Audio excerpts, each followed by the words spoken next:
Coordinator of Medical College, Kolkata. We welcome you all to join us on our regional distance learning seminar series organized by PCUI MCH Kolkata in collaboration with iTech India. Today's topic is rapid initiation of ART for newly diagnosed PL-HIV at ARTC. And our speaker is Professor Kalpana Datta. Dr. Datta serves as Professor of Pediatric Medicine, Medical College, Kolkata, and Program Director of PCI MCH, Kolkata. She is a master trainer of pediatric HIV. She has several publications in nutritional and national and international journals. So without any further delay, let us hear from our speaker. Welcome, madam, to our session.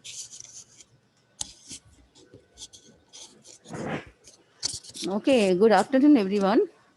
Today I am going to speak on rapid initiation of ART for newly diagnosed PLHIV at ARTC.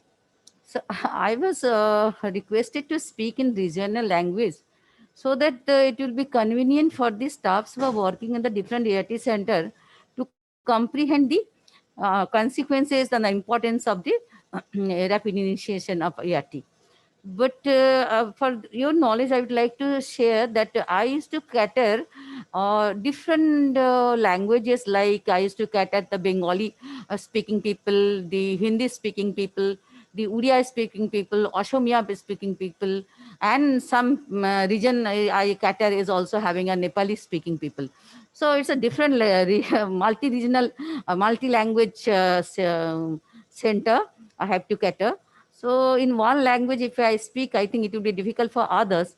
But as I see the participants from West Bengal and only from one from Odisha, so I'll mix up with the Bengali and Hindi so that it will be helpful for some Dr. Behra and all is there, and some people of West Bengal, because no more people is there in other languages. I don't see they have joined or not. Okay. So what is the objective?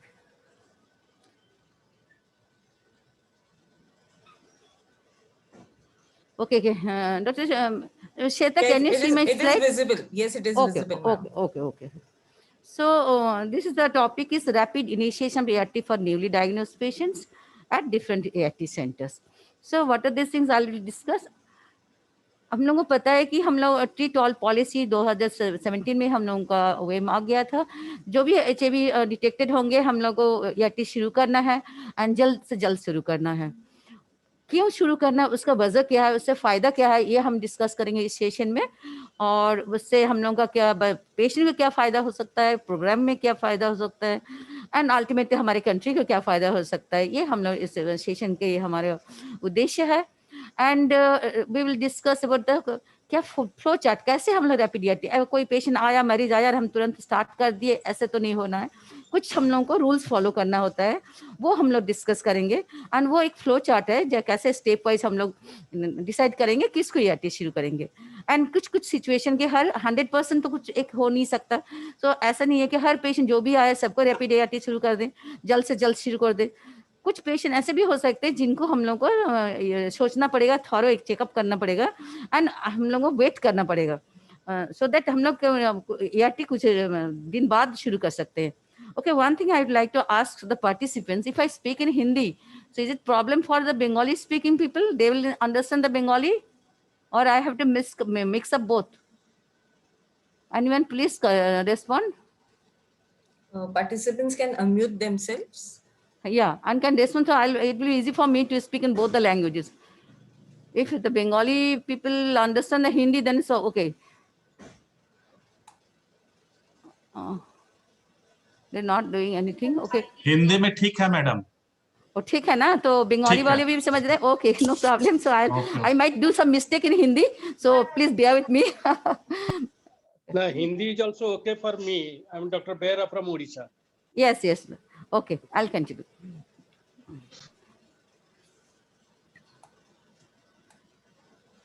Okay, तो rapid initiation से जो ये जल्द से जल्द ART शुरू करना है, उसको हमने किस बेसिस से, हमें पता है कि हम लोग को एम है कि ट्रीट ऑल पॉलिसी एंड हम लोगों को 2017 से वो फॉलो कर रहे हैं।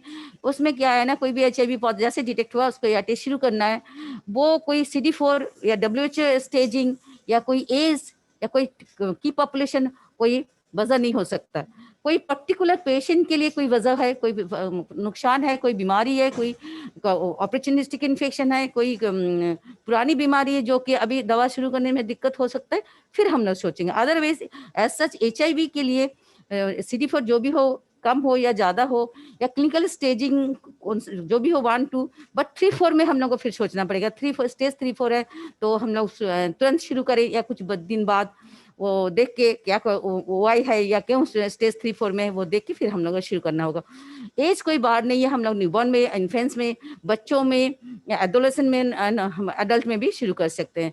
और कोई भी पॉपुलेशन का हो, like migrant population and pregnancy में या other group, high risk group पे पॉपुलेशन हो, फिर भी हम लोग शुरू कर सकते हैं यदि कोई कंट्राइंडिकेशन ना हो। Okay, risk of rapid ART initiation.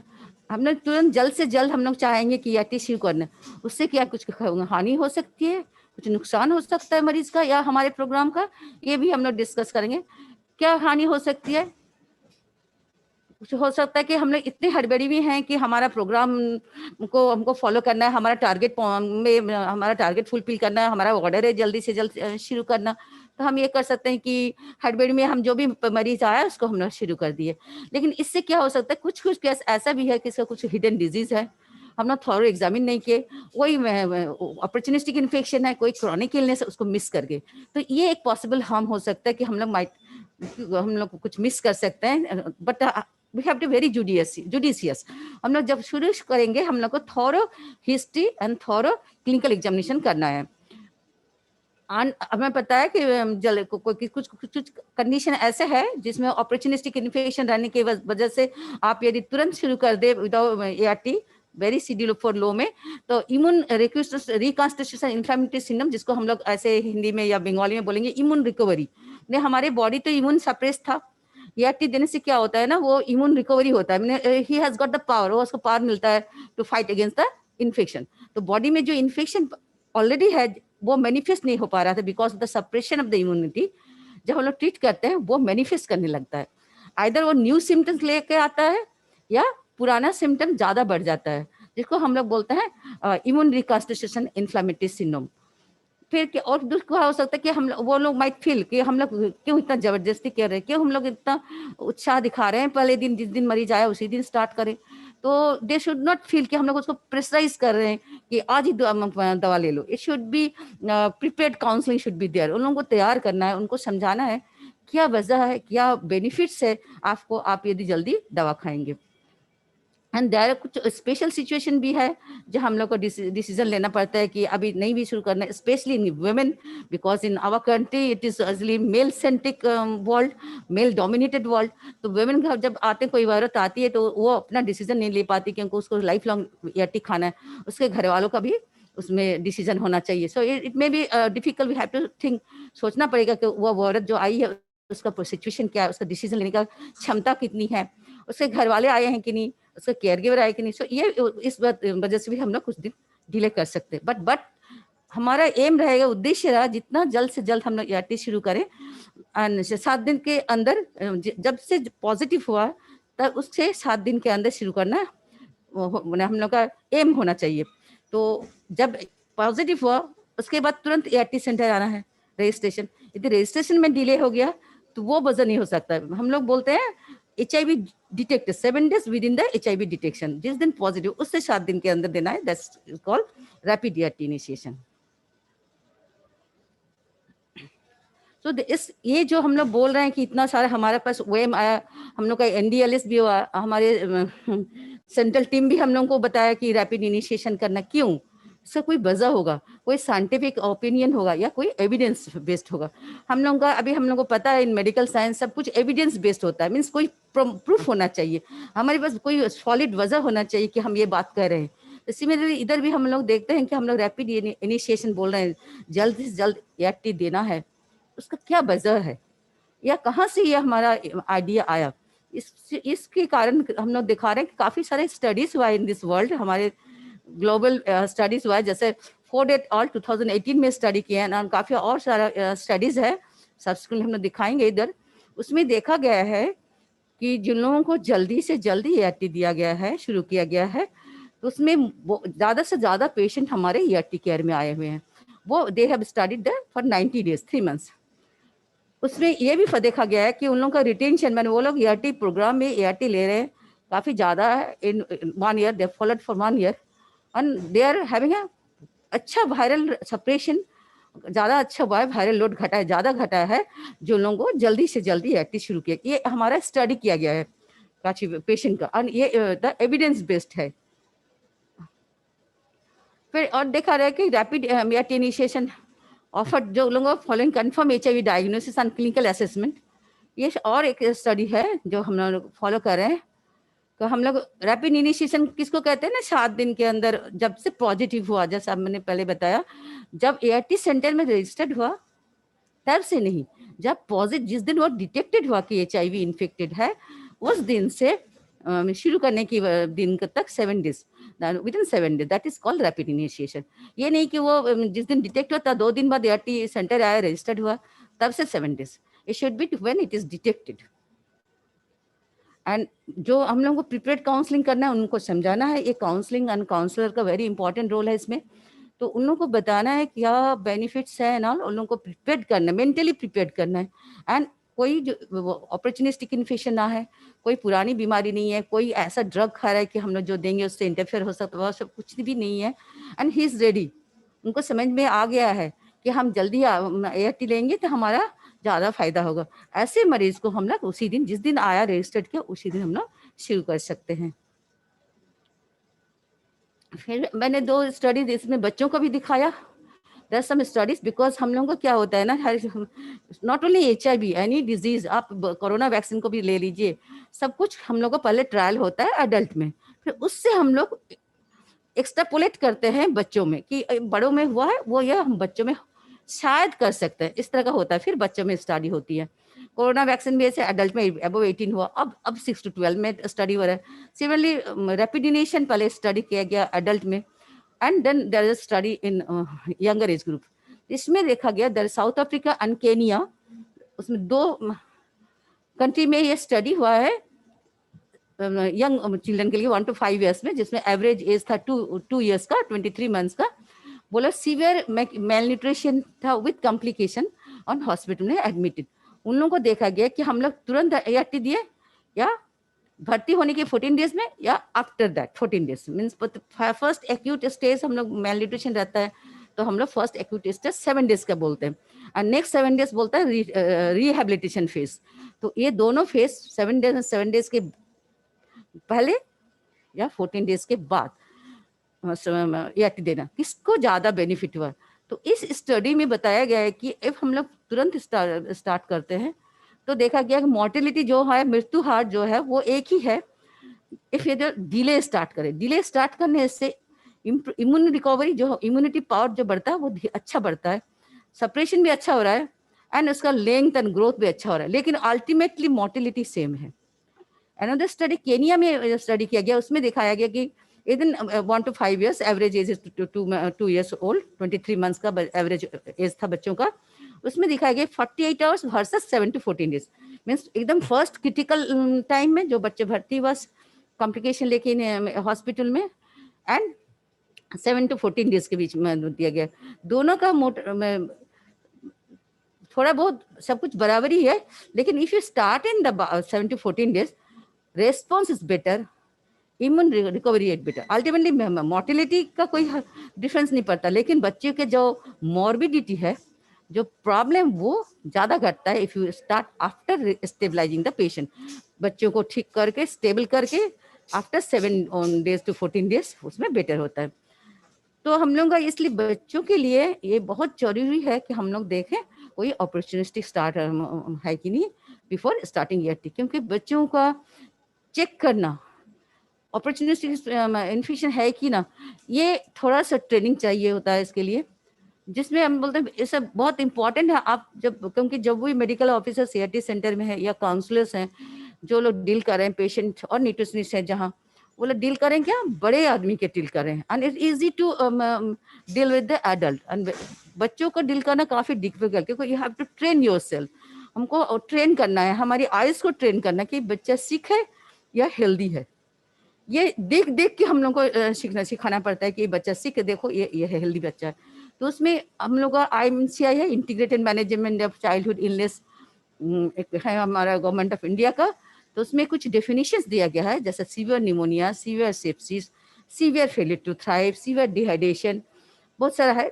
At least थोड़ा बहुत हमको पता होना चाहिए, सबको पता होना चाहिए जो भी ERT सेंटर में काम कर रहे हैं, कि ये बच्चे का स्थिति खराब है, ये बच्चा थोड़ा स्टेबल है। तो फर्स्ट एंड फॉरमोस्ट थिंग, यदि बच्चा 1 साल के नीचे हो तो मम्मी से पूछना है कि मम्मी बच्चा दूध ठीक से पी रहा है कि नहीं। If the baby can suck the breast, कोई बच्चा अपनी खींच के दूध पी पा रहा है, दैट्स मीन वो उतना सिक नहीं है। तो हम लोग को ये बहुत इंपॉर्टेंट है कि वो दूध पी रहा है कि नहीं, या खाना खा रहा है कि नहीं। एंड अदर सिम्टम्स लाइक कफ, काफी खांसी है, सांस की तकलीफ है, सांस फूल रहा है। सांस फूल हम लोग कैसे समझेंगे, उसका रेस्पिरेटरी रेट जब काउंट को ज्यादा रहेगा, सबकॉस्टल रीढ़ की हड्डी और पेट के बीच में गड्ढा हो जाएगा, इन बिटवीन रीड्स में गड्ढा हो जाएगा, जिसको हम लोग इंटरकॉस्टल सक्शन बोलते हैं। तो ये हम लोग का साइंस है कि डिफिकल्टी रेस्पिरेटरी डिस्ट्रेस है, या डिफिकल्टी इन ब्रीदिंग है, या आवाज करके उसका सांस निकल रहा है, जैसे मीन्स कोई ऑब्स्ट्रक्शन हो रहा है रेस्पिरेटरी ट्रैक्ट में कोई। तो हम लोग देखते हैं कभी कोई सांस में आवाज आ रही है तो जरूर वो डेंजर साइन है, एंड इसको हम लोग को एप्रोप्रिएट जगह में रेफर करना है। यदि बच्चा खेल कूद, बड़े थोड़ा बच्चा है तो फर्स्ट क्वेश्चन पूछना है, एक बच्चा नॉर्मल जैसा रहता है, वो खेल कूद करता है, ये खेलता हुआ है, दौड़ता वड़ता है ना। तो यदि बच्चा सीख रहेगा तो कभी नहीं दौड़ेगा खेलेगा ठीक ठाक। मम्मी खुद बताएगी कि बच्चा काफी लेथर्जिक है, अनकॉन्शियस तो पता ही चल जाएगा उसका होश है कि नहीं। एंड नॉट, जैसे हमने बताया, नॉट एबल टू ड्रिंक और ब्रेस्ट फीड, पानी पी नहीं पा रहा है, अपनी ब्रेस्ट मिल्क नहीं सक कर रहा है, या लूज मोशन हो रहा है, वॉमिटिंग हो रहा है, और कभी उसको हिस्ट्री, खिंचनी की हिस्ट्री, जो हिंदी में खिंचनी बोलते हैं, तो वो कभी उसको खिंचनी हुई है कि नहीं, अभी हाल में खिंचनी हुआ है कि नहीं। क्योंकि ये सब कंडीशंस है जिसमें आप यदि गलती से भी दवा दे दिए तो क्या होता है ना, वो निगल नहीं पाता है और वो दवा उसके फेफड़े में चला जाता है, जिसको हम लोग सड़क जाना हिंदी में कहते हैं, जिसको एस्पिरेशन। सो देयर में बी एस्पिरेशन निमोनिया, तो देयर में बी सडन डेथ। ऐसे भी हो सकता है इतना चोकिंग स्पेल हो गया कि वो शरीर उसी वक्त खत्म हो सकता है। तो ये हमको बहुत जरूरी है, कभी हम लोग कोई एडवाइस करें तो difficulty breathing, strider, convulsion, lethargy, ये सब रहने से हम लोग कभी नहीं कोई ओरल फीड या टेस्ट शुरू करना है। सीवियर सेप्सिस भी जिसको कैसे डायग्नोस करें, उसमें भी है। बच्चे को हम लोग जानते हैं, बड़ों का क्या होता है, बुखार आता है तो टेम्परेचर बढ़ता है, लेकिन बच्चों में जितना छोटा बच्चा होगा, बुखार आने से टेम्परेचर बढ़ भी सकता है, टेम्परेचर घट भी सकता है। मीन्स बच्चे के बदन ठंडा लग रहा है, जिसको हम लोग हाइपोथर्मिया कहते हैं, और बच्चे के तेज बुखार है जिसको हम लोग हाइपरथर्मिया कहते हैं। तो ये सेन है। उसके अलावा सांस फूलने की तकलीफ होगी, जैसे मैंने बताया, पेट और सीने के बीच में गड्ढा हो जाएगा, जिसको हम लोग सबकॉस्टल सक्शन और चेस्ट इंड्रॉइंग बोलते हैं। सीएनएस, जैसे सेप्सिस मीन्स इन्फेक्शन, कहाँ इन्फेक्शन है, पूरे बदन पे फैल सकता है, पूरे खून में इन्फेक्शन हो सकता है, इसके वजह से लंग्स में हो सकता है, हड्डी में हो सकता है, ब्रेन में हो सकता है। तो ब्रेन में होने से मेनिंजाइटिस, बड़ों का होता है कि हम लोग सोचेंगे वो कंप्लेन करेगा, हेडेक है, काफी वॉमिटिंग हो रहा है, गर्दन पे पेन है, लेकिन बच्चों तो कंप्लेन नहीं कर पाएगा ना, ही विल क्राई, काफी रोएगा एंड एबनॉर्मल बिहेव करेगा। एंड हम लोग यदि एग्जामिन करेंगे तो सर के ऊपर एक जगह है जहाँ हम लोग फॉन्टेनेले बोलते हैं, सर पे एकदम हाथ डालेंगे तो वहाँ फुला हुआ लगेगा एंड पल्सिटाइल लगेगा, उसको बल्जिंग फॉन्टेनेले बोलते हैं। ये बहुत इंपॉर्टेंट साइन है, दैट मीन्स उसका ब्रेन का प्रेशर, सीएसए प्रेशर बढ़ा हुआ है, एंड कुड बी ये मेनिंजाइटिस भी हो सकता है। एंड जैसे मैंने बताया कि लेथर्जी या रिड्यूस मूवमेंट, खेल कूद नहीं कर रहा है, तो वो भी एक साइन ऑफ इन्फेक्शन हो सकता है। नॉट फीडिंग और सकिंग ब्रेस्ट, और खिंचनी होने से भी ये साइन ऑफ सीवियर इन्फेक्शन हो सकता है। तो हम लोग को ये बहुत जरूरी है, बच्चों में स्पेशली ये सब पूछना कि ये तकलीफ है कि नहीं, और अच्छे से बारीक से बच्चे को top to bottom, from head to toe examination करना, कहीं भी कोई तकलीफ है कि नहीं देखने के लिए। तो हमने वो जैसे वो आया इन 2000 ये NACO का वेम फॉर रैपिड इनिशिएशन, एंड हम लोग बाद में ये सब डिस्कस करेंगे। वो एक फ्लो चार्ट है जिसका एल्गोरिदम बोलते हैं। वो माने फ्लो चार्ट मीन्स किस तरह से हम लोग धीरे धीरे धीरे धीरे ये कंक्लूजन में पहुंचेंगे कि इस बच्चे को हमको आज ही या रैपिड ERT इनिशिएशन करना है, इस मरीज को, इस आदमी को नहीं करना है, इनको 2-3 दिन बाद बुलाना है, इनको यहाँ भेजना है। ये जो डिसीजन लेना है वो स्टेप वाइज डिसीजन को हम लोग एल्गोरिदम बोलते हैं।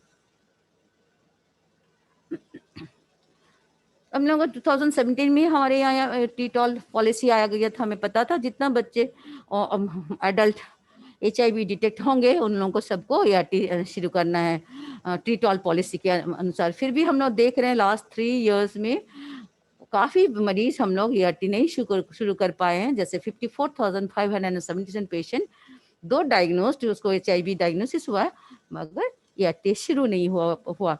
वजह कुछ भी हो सकता है, वजह पेशेंट के कारण हो सकता है, वजह प्रोग्राम के इशू के कारण हो सकता है, वजह ERT सेंटर के स्टाफ्स के कारण हो सकता है, लेकिन हुआ है ये डेफिनेट हम लोगों का सेंसस बता रहा है। In addition there is a gap detection and registration. ये भी देखा गया है हमारे स्टडीज में कि जितना डिटेक्ट हुआ है HIV पॉजिटिव, उनमें से सब कोई 100% जितना पॉजिटिव है सब कोई ERT सेंटर में रजिस्ट्रेशन नहीं किया है। उसका भी कुछ वजह हो सकता है। हम लोग का ये इरादा है या डिटर्मिनेशन है, ये करना है कि ये जो डिटेक्ट हो रहे हैं सब की सब पेशेंट ERT सेंटर में रजिस्टर हो, एंड रजिस्टर के होने के बाद जल्द से जल्द ERT शुरू हो। Reasons for not registered at the ERT centre, क्या वजह है कि वो लोग का डिटेक्ट हुआ है मगर ERT सेंटर में रजिस्टर्ड नहीं हुआ है? तो कुछ तो वजह होगा। तो वो एनालिसिस करके हमें पता चला कि 29.8% आदमियों ने बताया कि दे आर नॉट वेल। वो हम तो काफी भला चंगा है, हमारा तो कोई प्रॉब्लम नहीं है, HIV डिटेक्ट हुआ तो क्या है, हमको तो कोई दवा पीने की जरूरत नहीं है। सो दे डोंट फील कि उसको मेडिसिन चाहिए। वो आपने डिसाइड किया उसको नहीं आना है, वो तो ठीक है, ऐसे HIV में निकल गया, मैं नहीं जाऊंगा ERT सेंटर। तो इस तरह के कारण से 29.8% नहीं आ पाए। 22% है कि हम लोग इतने घर में बिजी थे, घर में कोई फैमिली का डेथ हो गया या कोई प्रॉब्लम थी या शादी थी, घर कोई उत्सव था, बच्चों को एग्जाम था, इस वजह से हमने ERT सेंटर नहीं आ पाया। फेयर ऑफ डिस्क्लोजर 8.8% से हम जाते तो हमको सब कोई देख लेता है, वो तो ERT सेंटर है, वहाँ तो HIV की इलाज चलता है, वहाँ जब हमको कोई देख लेता तो हमको सबको पता चलता कि मेरे को HIV है। मैं इस डर से नहीं आ पाया। किसी ने बताया लाइक 8.8% देने से मेरे पास पैसे ही नहीं है कि मैं घर से हॉस्पिटल आ सकूं, क्योंकि मेरे घर से ERT सेंटर इतना दूर है या इतना खर्चीला है या जान वाहन इतना अच्छा नहीं है कि हम वहाँ आ पाए। सो फाइनेंशियल डिफिकल्टी की एक वजह से कुछ मरीज नहीं आ पाए। Opposition by family members 5%, very few, less number 2, 5% ने कहा कि उनके फैमिली मेंबर नहीं आने दिए कि मत जाओ वहाँ, जाने से सब कोई देख लेगा या कुछ भी वजह होगा, उसके अदर फैमिली मेंबर्स उनको अपोज किया ERT सेंटर आने में। एंड 4.7% या 5% ने कहा ERT सेंटर हमारे घर से काफी दूर पड़ता है, specially in West Bengal. There are some remote places जहाँ कोई कुछ भी नहीं चलता, साइकिल के या नौका, बोट ही ओनली बोट है, इतना तालाब एंड रिवर एंड नदी है कि उसको बोट से क्रॉस करना पड़ता है। तो there some difficulties for reaching the ERT centre, ऐसे 4.7% है। किसने बताया कि इतना बार जाना पड़ रहा है वहाँ, ये लाओ वो लाओ, आज आई कार्ड लाओ, कल आधार कार्ड लाओ, इतना बार हमको विजिट करना पड़ रहा है ERT centre. Hello Shweta, am I audible, Shweta? Yes, ma'am. But it's not audible in my center. They complain they are not getting any sound. Oh, ma'am, you're audible. I'm audible. Yes, so, but yes, my ERT center just complain me that they are not. Okay, No, okay. ma'am, Now, you're audible. now. Okay, Yes. okay. So there are multiple visits required before registration. तो registration के पहले हमको इतना बार बुलाया गया कि हम fed up हो चुके हैं, हम इसलिए हम नहीं जा पा रहे हूँ। कभी एक दिन बताया आपको ये चाहिए, एक दिन बताया आपको आधार कार्ड चाहिए, एक दिन आपको फोटो चाहिए। So these are the problems and they might have I said this reason, this might not be this reason, कोई और वजह भी हो सकता है कि 2-3 बार जाना पड़ा हो रजिस्ट्रेशन के लिए। तो इसलिए उन लोगों का वो डिफिकल्टी या हर्डल्स है कि वो लोग ने ERT में रजिस्ट्रेशन करने में देर की नहीं किया। Now difficulties faced by patient registered but at ART center. अब जो ART में आए, HIV डिटेक्ट हुआ कहीं भी हेल्थ सेंटर में, कोई भी ICTC सेंटर में, या एक्सीडेंटली कोई ब्लड ट्रांसफ्यूजन के वक्त, या कोई और डिजीज के इलाज के बाद एज रूटीन एग्जामिनेशन में डिटेक्ट हुआ, कुछ भी वजह हो सकता है कि उसने डिटेक्ट हुआ HIV पॉजिटिव। फिर उन्होंने ART सेंटर आया, उनको क्या प्रॉब्लम हुई, तो 11.3% ने बताया कि ट्रांसपोर्टेशन एंड डिस्टेंस। जैसे मैंने इसमें भी बताया था कि ART सेंटर रजिस्ट्रेशन ना होने की वजह क्या है, इसमें कहते हैं कि ट्रांसपोर्टेशन, हमारे वहाँ जान वाहन की सुविधा नहीं है, हमको काफी खर्चीला, हमको गाड़ी बुक करके आना पड़ता है, हमको बहुत पैसा लगता है इसमें में, इतनी दूर है, हम कैसे टाइम दे सकते हैं, घर में मेरा छोटा बच्चा है या बच्चों का प्रॉब्लम, या घर में कोई बड़े आदमी है, बूढ़े आदमी है जिनको देखना पड़ता है। So distance also matters and transportation also matters. Then as I said financial constant और लॉस ऑफ वेज। बहुत सारे हमारे ये सेंटर में भी ऐसे कुछ मरीज हैं, specially females who work in the daily wages. वो लोग बोलते हैं कि हम एक दिन आएंगे आपके यहाँ तो मेरा एक दिन का वहाँ वेतन कट जाएगा, मेरा पैसा की प्रॉब्लम है, मेरे को इकोनॉमिकल हम उतने साउंड नहीं है, तो बार बार आने से हमको काफ़ी खर्चा पड़ता है, इसलिए वो लोग reluctant to get registered. So there is study in Andhra Pradesh, there's 13% people, and Uttar Pradesh 22%, Gujarat 20% reported that travel cost led to financial difficulty. ये state में रिपोर्ट किया गया, but I think this is the problem for each and every state in our country. We know we are resource poor country. अब यहाँ हमारा financial status सबके बराबर नहीं है, बहुत सारे हमारे मरीज हैं जो बिलो पॉवर्टी लाइन है, तो ये डेटा काफ़ी अपने स्टेट का सिमिलर लग रहा है कि हमारे स्टेट में भी ऐसे ही रेस्पॉन्ड करेंगे कि हमारा ट्रैवल कॉस्ट काफ़ी प्रॉब्लम है, काफ़ी दूर से आना पड़ता है, काफ़ी खर्चीला है। किसने कहा मैं इतना बीमार था या घर में कोई इतना बीमार था, आने में इतना दूर आना हमको लिए हमारे लिए पॉसिबल नहीं था। सो 5.3% ने कहा कि मेरे इल हेल्थ के लिए ट्रैवल डिस्टेंस के लिए हमने नहीं आ पाया। So there are some problems, ये भी हो सकता है काफ़ी मल्टीपल प्रॉब्लम्स। सिर्फ जिसको फाइनेंशियल प्रॉब्लम है ऐसा नहीं है कि उसके घर में कोई बीमार नहीं है या घर में बच्चों का एग्जाम नहीं है, घर में कोई बच्चा नहीं है, ऐसा नहीं है। मल्टीपल प्रॉब्लम्स एक मरीज को हो सकता है। So there multiple problems might be there, and इतना पेशेंट लोड हर जगह हम है, हमारे सेंटर में काफ़ी हाई लोड सेंटर है, तो उधर क्या होता है ना, वो आए तो उसको लंबी लाइन में खड़ी होनी पड़ती है, हर जगह लाइन इन लाइन, तो उससे भी क्या वजह ये होता है कि हमको इतना बड़ा लाइन में खड़ा होना है, इतना टाइम लगेगा, इतना बार आना है, तो हम रजिस्टर नहीं कराएंगे, तो वो लोग ऐसे ही रजिस्टर ना करवा के चले जाते हैं। तो there are some problems which they are facing, and this is the हमारा डेटा कहता है, ये कोई ऐसे नहीं कि हमने सोचा और कर दिया, ये हमारा सर्वे की रिपोर्ट है, ये डेटा का रिपोर्ट है कि ये सब प्रॉब्लम दे आर फेसिंग। तो हम लोग जो रैपिड इनिशिएशन जल्द से जल्द ART शुरू करने का कोशिश जो जारी है, हम लोग को कर रहे हैं, वो हम लोग को देखना है कि हमारा इससे पब्लिक का बेनिफिट, पब्लिक हेल्थ प्रोग्राम का बेनिफिट क्या हो रहा है। प्रोग्राम का बेनिफिट मैंने अल्टीमेटली पेशेंट का बेनिफिट एंड द कंट्री का बेनिफिट, एंड इंडिविजुअल केयर में क्या हो रहा है उसका बेनिफिट क्या हम लोग को वे करना है। पब्लिक प्रोग्राम का बेनिफिट की वजह से हम लोग पेशेंट को कंप्रोमाइज नहीं कर सकते हैं, और कंप्रोमाइज पेशेंट की बेनिफिट तो प्रायोरिटी है, उसको देखना है, एंड साथ में हम लोग का पब्लिक हेल्थ प्रोग्राम को भी देखना है। तो इससे क्या फायदा होता है हमारा यदि हम जल्दी से जल्द शुरू करें। मैक्सिमाइज द पेशेंट आउटकम, प्री-ART एंड LFU मॉर्टेलिटी। इससे देखा गया कि हम लोग जल्दी से जल्दी शुरू करते हैं ART, तो प्री-ART लेफ्ट टू फॉलोअप जो होता है LFU वो घट रहा है, क्योंकि जल्दी से शुरू हो जाता है या उन लोगों को अच्छा महसूस होने लगता है, उसका वाई घट जाता है, वो शरीर पे थोड़ा बल पाता है, वो थोड़ा सा feel good, quality of life improve कर जाती है, तो उनको अच्छा लगता है, एंड इससे डेथ रेट भी घट जाता है। Achieve epidemic control and coverage to access to ART। इससे क्या होना, हम लोग जल्दी शुरू करते हैं तो जल्दी more and more patient will be under cover of ART, तो हमारा एपिडेमिक जो कंट्रोल का एम है बाय 2030 वो भी पॉसिबल हो सकता है। एंड सो हम लोग का पेशेंट कन्वीनियंस भी है कि एक बार आया उसी दिन हम लोग ART शुरू किया, तो उसके लिए भी कन्वीनियंट हो सकता है, लेकिन साइमल्टेनियसली हम लोग का इंडिविजुअलाइज केयर भी देखना है, उसका कोई OI अपॉर्चुनिस्टिक इन्फेक्शन है कि नहीं।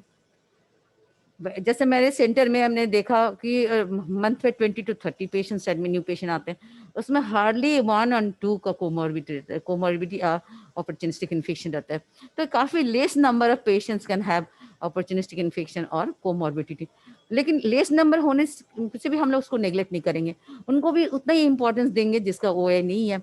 तो हमको उनको अलग से देखना है, उनका क्या अपॉर्चुनिस्टिक इन्फेक्शन है, उनको कहाँ भेजना है, किधर, वो फ्लो चार्ट में हम लोग डिस्कस करेंगे उसको हम लोग कैसे डील करेंगे। एंड देन कोई पुरानी बीमारी है कि नहीं, देन उनको प्रिपेयर्ड काउंसलिंग मीन्स उनको काउंसलिंग करना है, उनको समझाना है। ये टीचिंग नहीं है कि हमने कुछ बता दिया और बैठे बैठे वो लोग सुन लिया।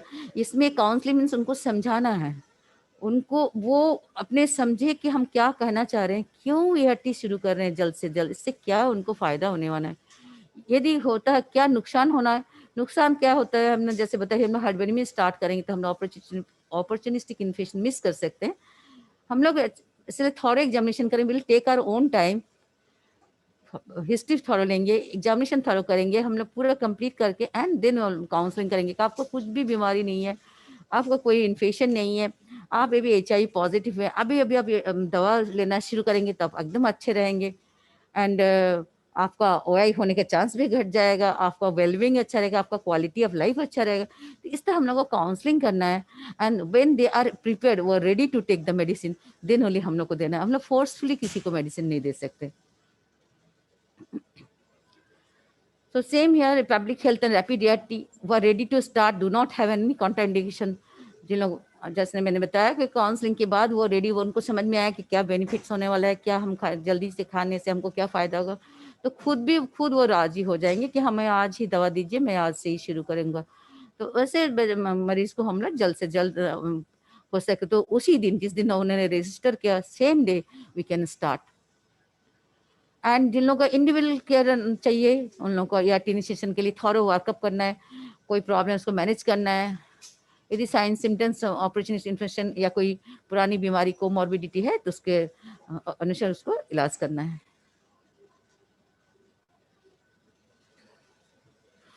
तो ये हमने ये जो अडॉप्ट किया, हमारे प्रोग्राम ने लिया ये गाइडलाइन को कि हमारे जल्द से जल्द ART शुरू करना है, इसका वजह क्या है, रैशनैलिटी क्या है, क्यों, माने ये इसका तर्क संगत है क्या नहीं, हम लोग ये शुरू क्यों करेंगे इसके। तो हम लोग को ये बताना है, पॉइंट्स देके, एविडेंस देके कि ये हम ये देखे कि हम लोग को ये फायदेमंद है। So what is the rationality, क्यों हम लोगों ने अडॉप्ट किया। इसका strengthening the implementation treat all policy under NACP। हमें पता है कि 2017 हम लोगों का treat all test and treat policy था कि जो भी डिटेक्टर सबको ART देना है। जैसे मैंने पहले स्लाइड्स में बताया कि CD4, WHO स्टेजिंग, बच एज ग्रुप और की पॉपुलेशन ग्रुप कोई मायने नहीं रखता, यदि HIV पॉजिटिव है हमको ट्रीट करना है। तो इस प्रोग्राम को स्ट्रेंथन करने, ये ट्रीट ऑल पॉलिसी को स्ट्रेंथन करने के लिए फर्स्ट पॉइंट है यूनिवर्सल एक्सेस टू ART। इससे क्या होता है ना, हम लोग जल्दी शुरू करें तो एलिफू कम होगा, प्री ART एलिफू कम होगा। तो इससे क्या होना है, हम लोग जितने डिटेक्ट होंगे सबको हम लोग ART दे सकते हैं। और हमारा जो है 1990 वो प्रोग्राम भी हम वो और ये भी पॉलिसी भी हम लोग इम्प्लीमेंट करके सक्सेसफुल हो सकते हैं। फर्स्ट 90 में तो detection, second 90 is non ART, third 90 is viral separation. तो हम लोग ART देंगे तो हमारा सेकंड 90 फुलफिल हो सकता है and more coverage of on ART हो सकते हैं। HIV डिटेक्ट हुआ और ART शुरू होने में पहले काफी गैप लगता था। मरीज आया, उसको काउंसिल किए, फर्स्ट काउंसलिंग हुआ, सेकंड काउंसलिंग हुआ, देन उनका ब्लड दिए, ब्लड का रिपोर्ट आया, सब कुछ ठीक हुआ, फिर हमने ART शुरू करते थे। तो ये जो गैप था between HIV detection and ART initiation, ये काफी ज्यादा था। तो इससे क्या होता था ना, वो जो शुरू करने के पहले ही कुछ पेशेंट गुजर जाते थे, मर जाते थे, कुछ पेशेंट भाग जाते थे कि इतना परेशान, इतना काम करना वाला छोड़, इतना वेजेस, जिसने बताया इतना प्रॉब्लम है घर में, उसको छोड़ के मैंने आया इधर, हमको बार बार लौटा रहा है, बार बार कुछ ना कुछ बता रहा है। तो ये सब प्रॉब्लम था जिसकी वजह से काफी गैप था। ये गैप भी घट जाएगा कि जब भी डिटेक्ट हुआ, और ART इनिशिएशन का जो ड्यूरेशन था 2 वीक्स लॉन्ग इट वाज। सो अभी हम लोग उस दिन 7 डे शुरू कर रहे हैं, पॉसिबल हो तो सेम डे। तो वो जो गैप था दोनों में, डिटेक्शन में एंड इनिशिएशन, ये भी घट जाएगा। इससे मैंने पहले ही बताया प्री एक्टिव LFU होने का इंसिडेंस भी घट जाएगा, क्योंकि जैसे डिटेक्ट हुआ वैसे HIV ART सेंटर आया, वैसे ही काउंसलिंग हो, उनको समझ में आया, वैसे उन्होंने ART लिया, तो LFU भी घट जाएगा। इस जैसे बेनिफिट्स क्या है ना, जो लोग बहुत रिमोट प्लेस से आते हैं, काफ़ी डिफिकल्ट प्लेस, जैसे मैंने बोला वेस्ट बंगाल में सुंदरबन एरिया है, Sundarban is a very remote place full of jungle and rivers. This is the largest delta in the world. Sundarban is the largest delta in the world. तो उधर इतना डेल्टास, इतना रिवर्स, इतना ब्रांचेस है ना, वहाँ का पीपल बहुत हार्ड लिविंग लाइफ है उन लोगों का। तो उधर से जब पेशेंट आते हैं तो हम लोग सोचते हैं उनको एक ही दिन में जितना काम हो सके कर दिया जाए।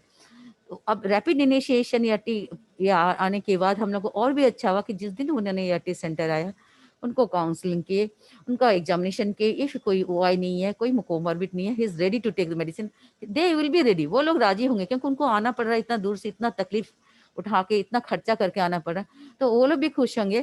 तो ये फायदा हम लोग को होता है रैपिड इनिशिएशन में। डिसेंट्रलाइज ERT, हम लोग ART अभी सिर्फ सेंटर ART सेंटर से ही मिलेगा ऐसे नहीं, हम 1 मंथ का दे देते हैं, एंड देन हम लोग डिसेंट्रलाइज कर सकते हैं ART को, सबको एक मंथ करके दे दिए, फिर then will follow up. Better health outcome, तो हम लोग यदि जल्दी से जल्दी ERT शुरू कर रहे हैं, we are not letting them with the viral load, higher viral load, क्योंकि जब भी HIV डिटेक्ट हुआ, वो जो ERT सेंटर में आया, रजिस्टर हुआ, हम लोग यदि ERT शुरू कर दें तो इससे क्या होता है ना, हम लोग उनको और फ्री नहीं रहना देते हैं कि वायरल लोड बढ़ते जाए बढ़ते जाए बढ़ते जाए। इससे क्या होता है ना, जल्दी से जल्दी ERT देने की वजह से वायरल लोड का सप्रेशन भी जल्दी होता है, उसका CD4 भी बढ़ने लगता है, CD4 बढ़ने से ऑपरेचुनिस्टिक इन्फेक्शन भी घट जाता है। और टीवी दो हम लोग कहते हैं टीवी CD4 हाई रहने या कम रहने से कुछ बात नहीं, दोनों में ही भी टीबी हो सकती है। CD4 हाई रहने से भी टीबी हो सकता है, कॉन्टैक्ट से लो रहने से, but incidence and the severity might decrease यदि द पर्सन मरीज वायरली सप्रेस हो, that mean virally suppress CD4 high, that mean वो इम्यूनोलॉजिकली पावरफुल, एंड तो immunology and quality life improve हो जाएगा, उनको अच्छा लगने लगेगा, तो उनका एपेटाइट भी इंप्रूव करेगा, तो टीबी का कॉम्प्लिकेशंस एंड टीबी का डिसमिनेशन भी घट जाएगा, एंड अल्टीमेटली जो एम है हमारा रिड्यूस मोर्टेलिटी, डेथ रेट भी घट जाएगा यदि हम अर्ली शुरू करें। प्रिवेंशन यदि हम लोग यदि जल्दी शुरू करते हैं ERT, तो उसमें क्या होता है ना, उसका तो जो वायरल लोड सप्रेस हो जाता है, तो ट्रांसमिशन भी नहीं हो पाएगा मन में। Mother if the pregnant lady है, वो अर्ली प्रेगनेंसी में जब फर्स्ट टाइम उसी केम टू एंटीनेटल चेकअप में, हम लोग तुरंत ERT शुरू कर दिए काउंसलिंग के बाद, why and comorbid rule out करने के बाद। इससे क्या हो ना, वो ट्रांसमिशन टू द बेबी वो घट जाएगा, प्रिवेंशन ट्रांसमिशन, और transmission to the sexual partners, non HIV patient partners का, उसमें भी घट जाए, क्योंकि वायरल लोड सप्रेशन हो रहा है, जल्दी से जल्द फास्टर वायरल लोड सप्रेशन हो रहा है, तो ट्रांसमिशन घट जाएगा, एंड ट्रांसमिशन इन्फेक्शन रेट घट जाएगा, तो रिडक्शन स्टिग्मा भी हो जाएगा। एक बार या 2 बार आने से ही काम चल जा रहा है, तो उनका तो ट्रैवल इनकन्वीनियंस जो था, जान वाहन के लिए नहीं आ पा रहा था या पैसे के लिए उसका फाइनेंशियल बर्डन भी घट जाएगा, एंड फाइनेंशियल एक्सपेंडिचर भी घट जाएगा ना। एल्गोरिदम क्या है, कैसे, जैसे मैं बताया कि एक फ्लो चार्ट हम लोग फॉलो करते हैं फॉर रैपिड ERT इनिशिएशन, क्योंकि जैसे ही मरीज आए तुरंत हम लोग ये कुछ ना पूछा ना कुछ जाना, हम लोगों ने ERT शुरू कर दिया, ये नहीं होना है।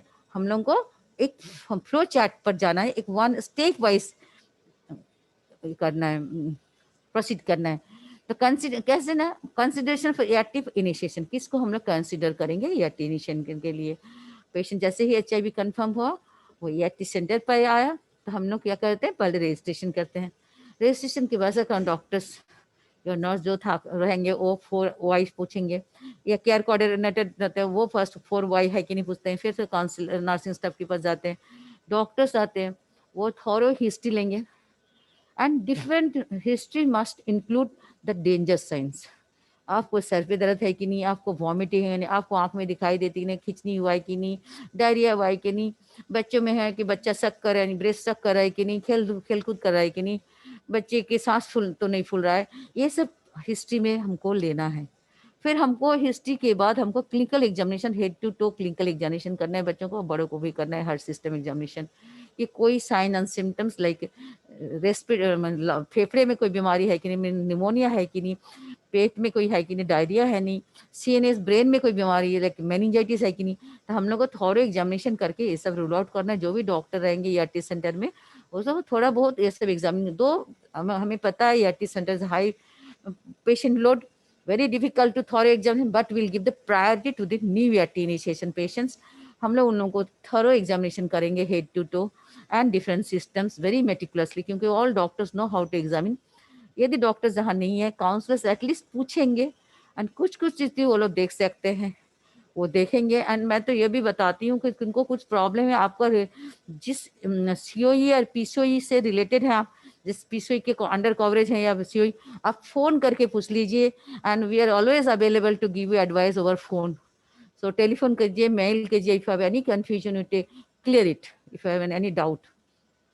उसके बाद हम लोग लैब इवैल्यूएशन करते हैं, इन्वेस्टिगेशन करेंगे, लेकिन इसके लिए हम लोग डिले नहीं करेंगे। हम लोग ब्लड लेके उसी दिन ब्लड लेके टेस्ट के लिए भेजेंगे।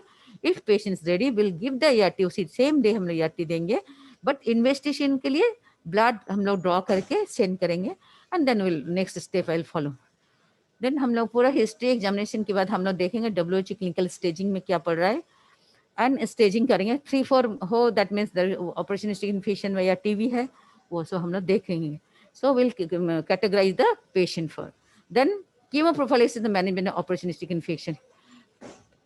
तो हिस्ट्री एंड क्लिनिकल एग्जामिनेशन और लैब इन्वेस्टिगेशन हमको पता चलेगा कि कोई ऑपरेशनिस्टिक इन्फेक्शन है कि नहीं, CD4 कितना उसको कीमोप्रोफाइलिसिस से देना है कि नहीं, या कोई ऐसा बीमार है, पुरानी बीमारी है जैसे हाइपरटेंशन, डायबिटीज, रीनल डिजीज, ऐसे है कि नहीं, स्पेशली इन एडल्ट। बच्चों में हार्ट डिजीज, निमोनिया या और कोई न्यूरोलॉजिकल प्रॉब्लम्स है कि नहीं देखना है। Advance disease of the disease management, HIV, advance HIV disease जिसकी वजह से भी किडनी खराब हो सकती है, हार्ट खराब हो सकती है, या कोई खून की बीमारी हो सकती है, तो वो भी देखना है। फिर हम लोग को देखना है वो को काउंसलिंग करने के बाद वो प्रिपेयर्ड है कि नहीं दवा लेने के लिए। सो हम ये तो if they are not prepared that means the failure of the part of the counsellors. Counselling इतना अच्छा होना चाहिए कि वो लोग तैयार हो जाए। So we are not coercing, we are not forcing them, we are making them understand. हम लोग उनको समझा रहे हैं क्या बेनिफिट्स है प्रिपेयर लेने से जल्दी से जल्द। सो हम लोग उनको तैयार कराना है एंड उनको साइकोलॉजिकल सपोर्ट भी देना है, क्योंकि इट्स लाइफ लॉन्ग डिजीज, इसे स्टिग्मेटाइज स्टिल हमारे इस दुनिया में हम लोग HIV को अभी भी स्टिग्मा एंड बुरे नज़र से देखते हैं।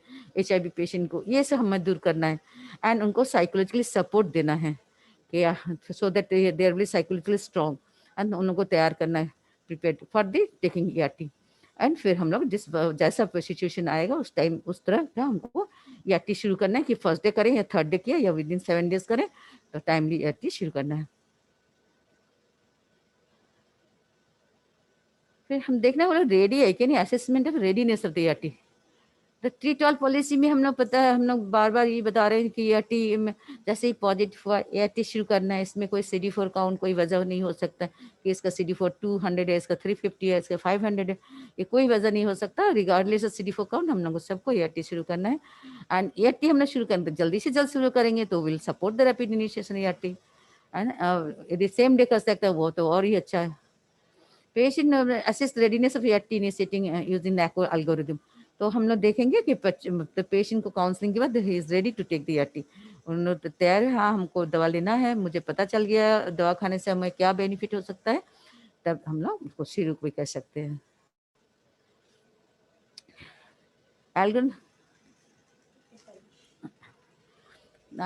एल्गोरिथम फोकस ना क्लिनिकल स्क्रीनिंग। तो वो जो फ्लो चार्ट है एल्गोरिथम है वो हम लोग फोकस करें कैसे स्क्रीन करेंगे कि इसको उसका ऑपरचुनिस्टिक इन्फेक्शन है या एडवांस HIV डिजीज है या कोई कोमॉर्बिड कंडीशन मीन्स कोई बीमारी है पहले से like hypertension, diabetes, renal failure या न्यूरोसाइकेट्रिक प्रॉब्लम ये है कि नहीं, क्योंकि कुछ दवा है जिसे इससे इंटरेक्ट कर सकता है या ये बीमारी को बढ़ा सकता है और ये बीमारी कुछ दवा से और खराब हो सकता है। तो इसलिए हम लोग को कोमॉर्बिड कंडीशंस भी है कि नहीं देखना पड़ेगा।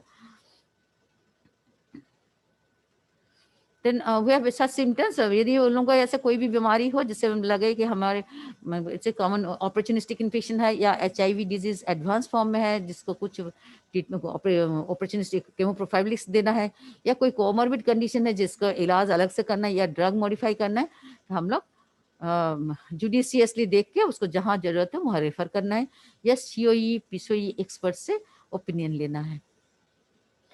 तो ये फ्लो चार्ट है algorithm for fast tracking ERT initiation and patient.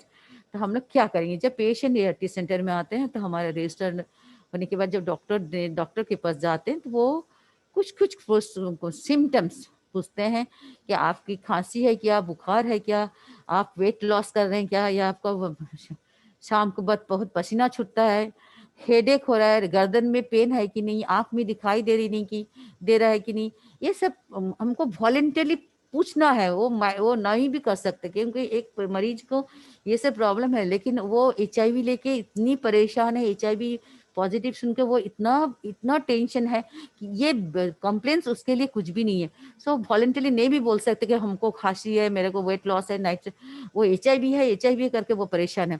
तो ये हमें वॉलेंटरली पूछना है कि आप में ये प्रॉब्लम्स है कि नहीं।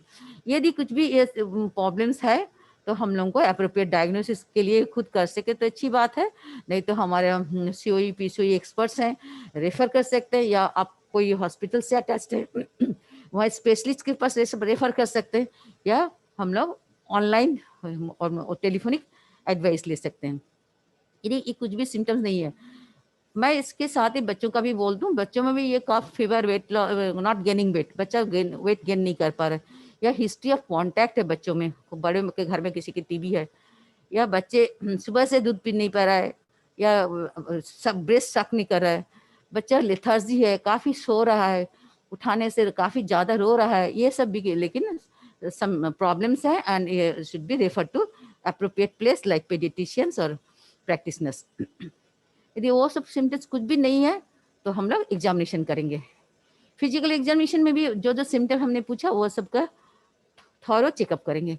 सो हम लोग देखेंगे हेड में एंटीयर फॉन्टेनेले, हेड के ऊपर जो एक ओपन सा स्पेस रहता है छोटे बच्चे में, स्पेशली 1.5 साल के नीचे या 9 मंथ्स तक रहता है, वो फुला है कि नहीं, वो फुला रहने से उसमें मेनिंजाइटिस का एक सिम्टम हो सकता, कुछ भी नहीं है एंड वो एंटीयर फॉन्टेनेले बल्ज किया हुआ है तो भी एक मेनिंजाइटिस हो सकता है बच्चों पे।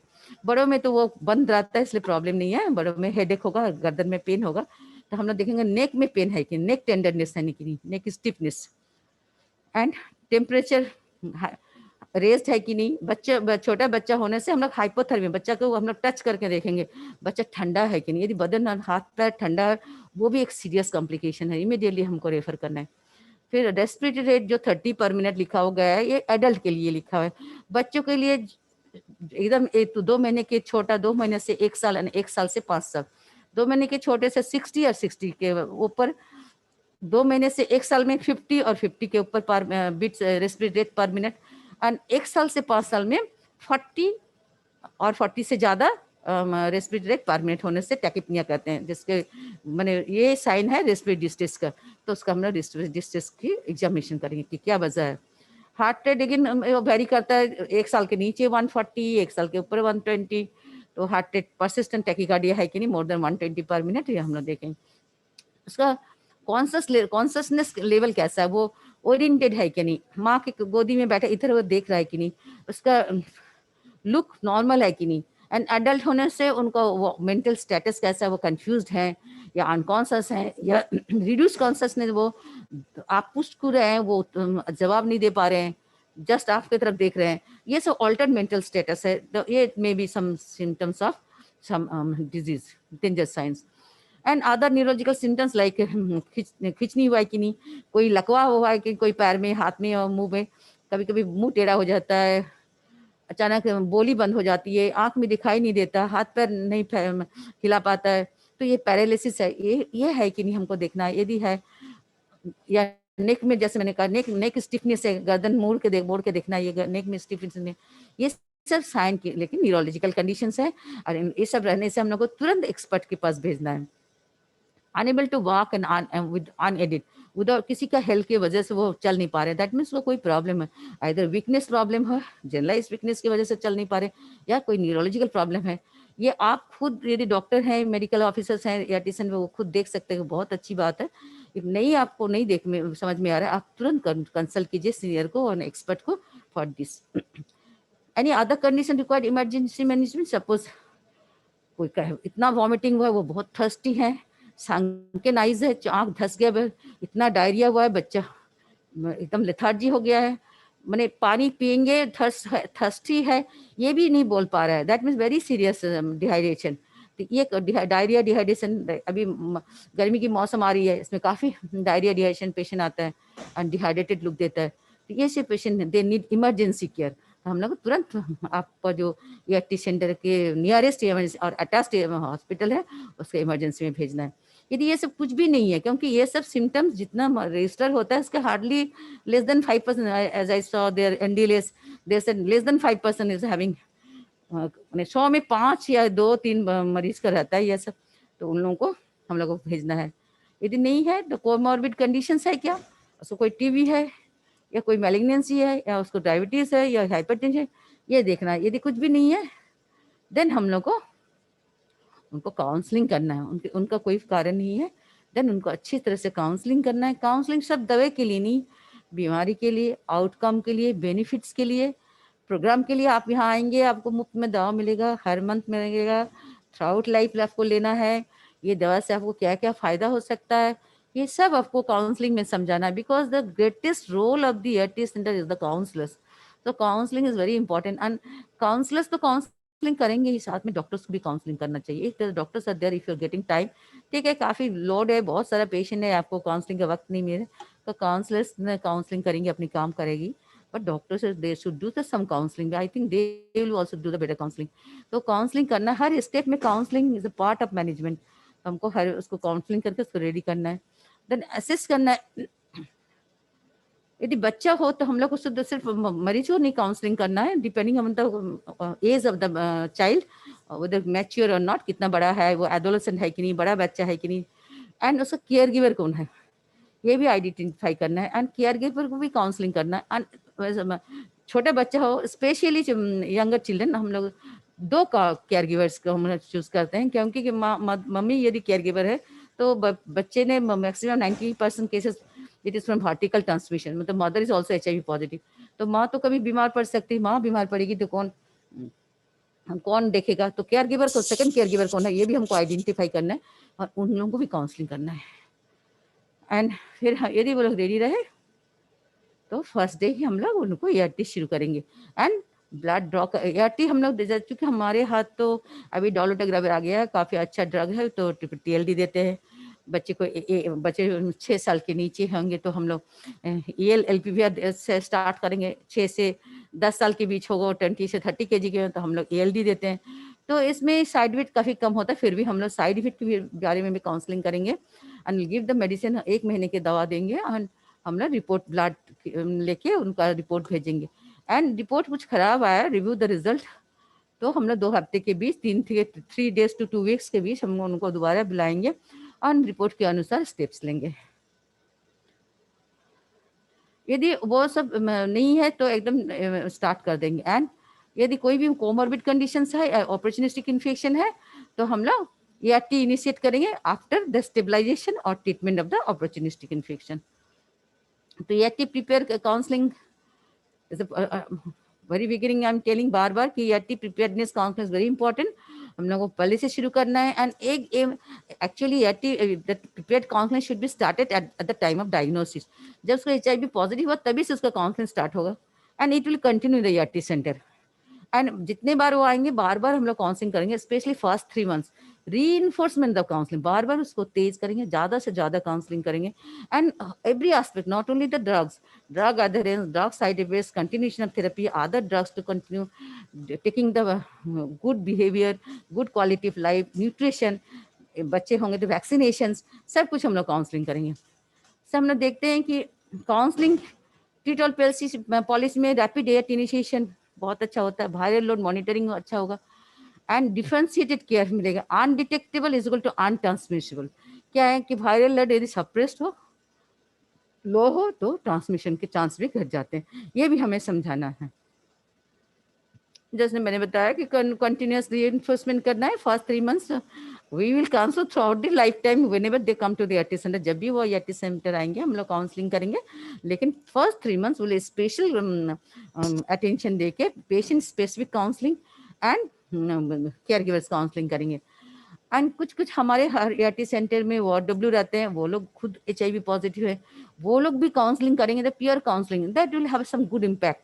को ये हमको समझा रहा है, ये हमारे बिरादरी के हैं, ये हमको बता रहे हैं, ये सब फायदे की चीज है, तो ठीक ही बता रहे होंगे, तो they feel comfortable with the peers. तो पीयर काउंसलिंग भी शुरू करना है एंड करवाना है। केयर गिवर्स का, जैसे मैंने बताया, केयर गिवर्स को भी करना है, and counselling of the special groups like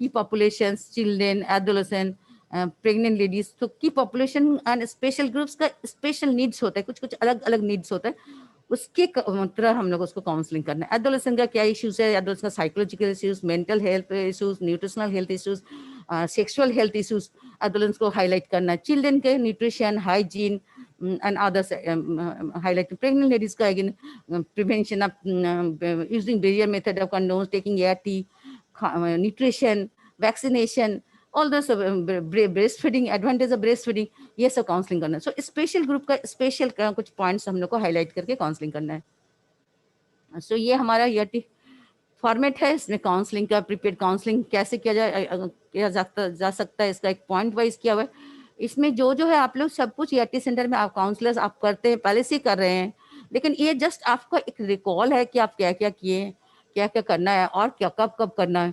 so this is the format for that. So rapid initiation हम लोग शुरू करें, that is a good practice and it is a people centred care. इसमें बार बार रैपिड ERT से people का भारी लोड बढ़ जाएगा, डेथ रेट घटेगा। But we should not forcefully start the immediate drug. हम लोग को उनको तैयार करना, वो यदि समझ सके कि उनको ये दवा खाने से उनको बेनिफिट होगा, उनको जल्द से जल्द शुरू करना चाहिए। तभी हम, ऐसा नहीं कि आप आए आपको लेना ही पड़ेगा, आज दवा शुरू करना ही पड़ेगा, हमारा टारगेट है इतना, ऐसा हम लोग फोर्स नहीं करेंगे, उनको कोर्स नहीं करना है, उनको समझाना है and make them ready so that they will हमसे वो अपने बोले हाँ डॉक्टर साहब आज से हम शुरू करेंगे, आप दवा दे दीजिए। एंड नहीं तो सेम डे नहीं दे पाएंगे, एटलीस्ट विद इन 7 days हमको देना है।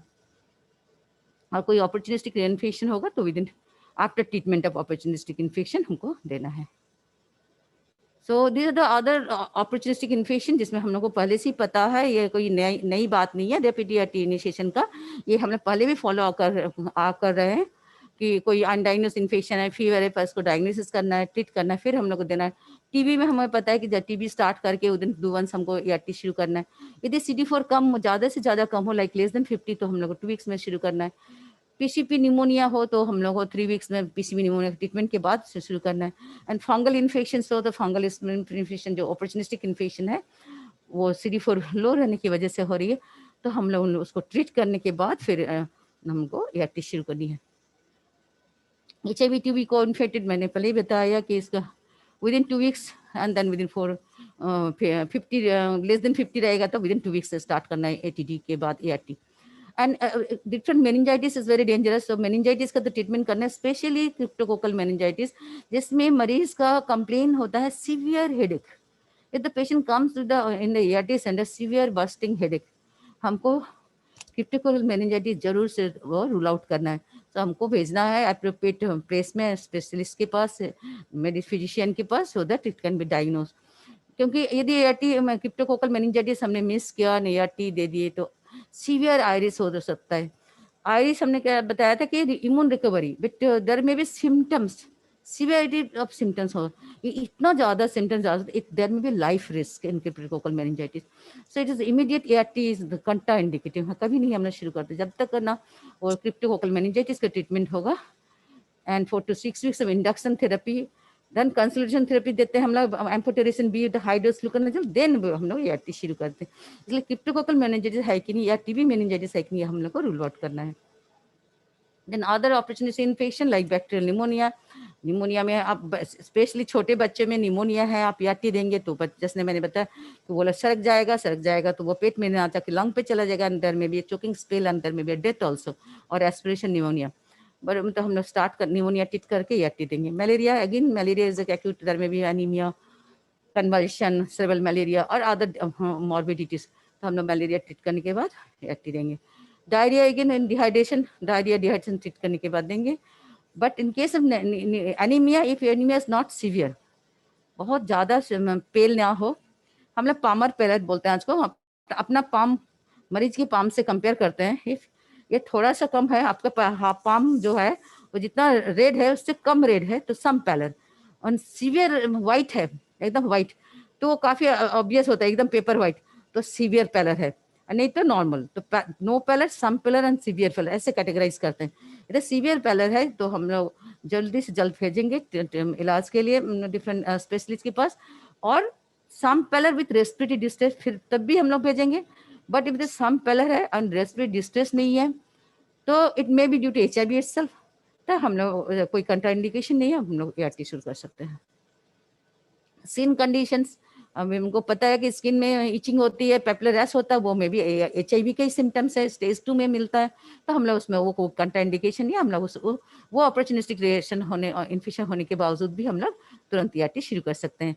Suspected microbial avium complex means other than tuberculosis bacilli और डिफरेंट फंगल इन्फेक्शन जैसे क्रिप्टोस्पोरोडियासिस, स्पेशली क्रिप्टोस्पोरोडियासिस एंड माइक्रोस्पोरोडियासिस में ये कोई इसका अलग से कोई इलाज नहीं है, इसमें आप ART देने से ही वो बीमारी, वो डायरिया करता है, निमोनिया है, वो ART देने से रिजॉल्व हो जाता है। But in case of cytomegalovirus infection there is sudden blindness and may complicate, तो यदि कोई विजन प्रॉब्लम हो और डायग्नोज हो साइटोमेगालोवायरल इन्फेक्शन, रेटिनाइटिस में आंख में इन्वॉल्वमेंट है कि नहीं हमको रूल आउट करना है, उसके बाद हमको ART स्टार्ट करना है 2 वीक्स के बाद।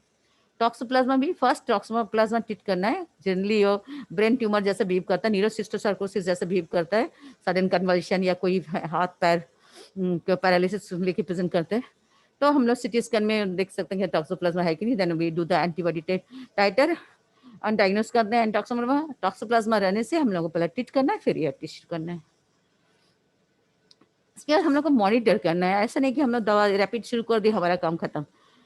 रैपिड ART शुरू कर दिए, हम लोग को उसको कंटिन्यूस काउंसलिंग करना है, री इन्फोर्समेंट ऑफ द काउंसलिंग करना है, एंड हमें उस मरीज को मॉनिटर करना है, उनको देखना है दवा देने के बाद उसका कुछ क्लिनिकल इंप्रूवमेंट नहीं हुआ कि नहीं, वो वेल बीइंग फील कर रहे हैं, अच्छा महसूस कर रहे हैं, उनका इंप्रूवमेंट, एपेटाइट इंप्रूव हुआ है, फीवर था तो फीवर घट गया है, एंड क्वालिटी ऑफ लाइफ उसका इंप्रूव किया है, देन विल इन्वेस्टिगेट एंड सी उसका वेट बढ़ा है, क्लिनिकल स्टेजिंग इंप्रूव की है, और दवा कितना खा रहा है, ठीक से खा रहा है कि नहीं, अधेरेंस का क्या परसेंटेज है, ये से हम लोग मॉनिटर करेंगे। उसके अलावा कोई ड्रग साइड इफेक्ट्स डेवलप किया कि नहीं, and viral separation and CD4 count कितना वो बढ़ा है कि नहीं, CD4 वायरल लोड घटा है कि नहीं, ये सब हम लोग मॉनिटर करेंगे।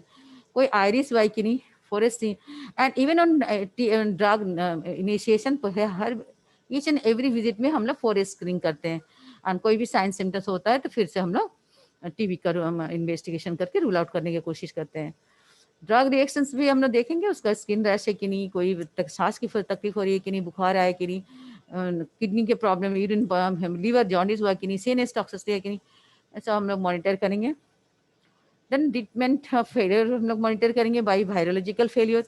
वायरोलॉजिकल फेलियर किसको कहते हैं, 2 बार viral load more than 1000 copies देगा at interval of 3 months, means first viral load more than 1000, then step up adherence counselling means और जोरदार काउंसलिंग करेंगे और समझाएंगे और अच्छे से दवा खिलाने के बोलेंगे, 100% एडहेरेंस कोशिश करेंगे। उसके बाद 3 months के बाद फिर वायरल लोड करें, मोर देन 1000 रहेगा तो हम लोग उसको वायरोलॉजिकल फेलियर बोलते हैं।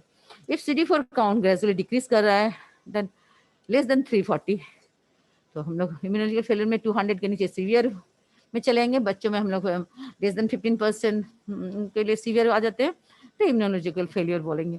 क्लिनिकल फेलियर यदि पेशेंट का कोई अपॉर्चुनिस्टिक इन्फेक्शन हो और प्रॉब्लम हो which can be categorized as stage 3 और 4, तो हम लोग क्लिनिकल फेलियर बोलते हैं। इसमें हम लोग हर 6 महीने वायरल लोड देखेंगे, एंड इफ वायरल लोड ठीक है 6 महीने एंड 12 months, देन भी हम लोग ईयरली देखेंगे, एंड देन 6 month भी हम लोग CD4 मॉनिटर करेंगे। So this is the last slice of exhaustive session. So what is the key point? The rapid ART initiation शुरू करने से जल्द ART शुरू करने से हमारा प्रोग्राम का भी बहुत अच्छा इम्प्रूवमेंट होगा, जिससे कि प्री ART एलिफ्यू ART शुरू करने के पहले जो मरीज भाग जाते थे या दवा नहीं लेते थे या मर जाते थे वो घट जाएगा। Initiate the attend same day with no significant opportunity, हमने बार हम लोग एम्फेसाइज किए थ्रू आउट द सेशन। यदि कोई अपॉर्चुनिस्टिक इन्फेक्शन ना हो, कोई पुरानी बीमारी या उस वक्त की बीमारी like pressure, temperature, hypertension and diabetes ना हो, तो हम लोग उसी दिन शुरू करते हैं, कर सकते हैं ART, बशर्ते कि वो तैयार हो लेने में प्रिपेयर्ड काउंसलिंग विद, इफ प्रोफाइलिसिस जरूरत है तो हम लोग प्रोफाइलिसिस भी दे सकते हैं। ART डिफर करेंगे, थोड़ा डिले करेंगे, सेम डे नहीं देंगे, ये क्रिप्टोकोकल मेनिंजाइटिस और अदर कोई opportunistic infection है जिसने जो हमने डिस्कस किया अभी.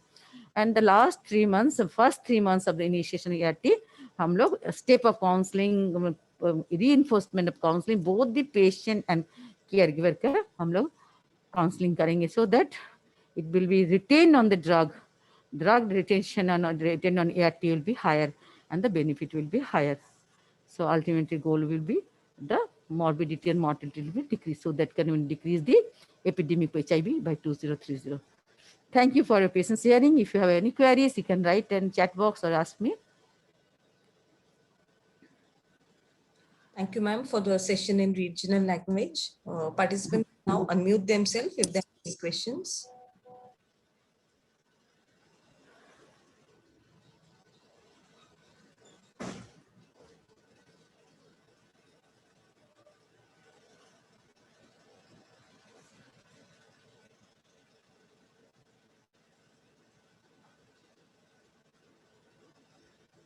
So there is no question, I think. Questions, ma'am. No questions. Oh, Thank now you so over much. to Suparna. Yeah, thank you, ma'am. Thank you, madam, for your helpful session. If you have any questions, please feel free to ask. Yes, we end our session. Thank you, everyone, for being Thank with us today. Thank you, Suparna. Thank you. Thank you.